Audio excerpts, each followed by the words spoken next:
സംസ്ഥാനത്ത് കഴിഞ്ഞ 2 വർഷം കൊണ്ട് 4000 കോടി നികുതി ഇനത്തിൽ ശേഖരിച്ചെന്ന് ധനമന്ത്രി കെ എൻ ബാലഗോപാൽ നിയമസഭയെ അറിയിച്ചു. കേന്ദ്രവിഹിതം വെട്ടിക്കുറച്ചപ്പോഴും ആഭ്യന്തര വരുമാനം വർദ്ധിപ്പിക്കാനായെന്ന് ധനമന്ത്രി പറഞ്ഞു. സായിപ്പിനെ കാണുമ്പോൾ കവാത്ത് മറക്കുന്നത് പോലെയാണ് സർക്കാരെന്ന് രമേശ് ചെന്നിത്തല പരിഹസിച്ചു. ഏകപക്ഷീയമായി കേന്ദ്ര സർക്കാർ നികുതി വെട്ടിക്കുറച്ചത് സംസ്ഥാനത്തെ ബാധിച്ചു. നൽകാനുള്ള തുക നൽകാതെ കേന്ദ്രം സാമ്പത്തികമായി ഞെരുക്കുകയാണെന്ന് ധനമന്ത്രി നിയമസഭയിൽ പറഞ്ഞു. നികുതി വെട്ടിക്കുറച്ചെങ്കിലും സംസ്ഥാനം ഈ സാമ്പത്തിക വർഷം 1590 കോടി രൂപ നികുതിയായി ശേഖരിച്ചെന്ന് കെ എൻ ബാലഗോപാൽ അറിയിച്ചു. ചരിത്രത്തിലെ ഏറ്റവും വലിയ നികുതി ശേഖരണമാണ് സർക്കാർ നടത്തിയത്.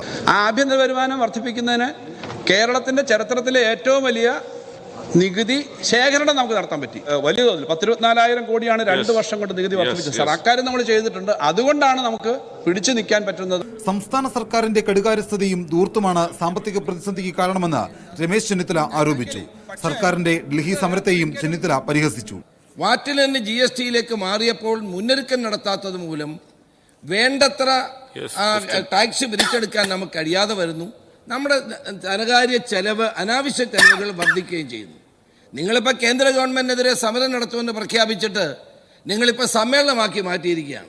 സായിപ്പിനെ കണ്ടപ്പോൾ കവാത്ത് മറന്ന പോലെയാണ് സ്ഥിതി.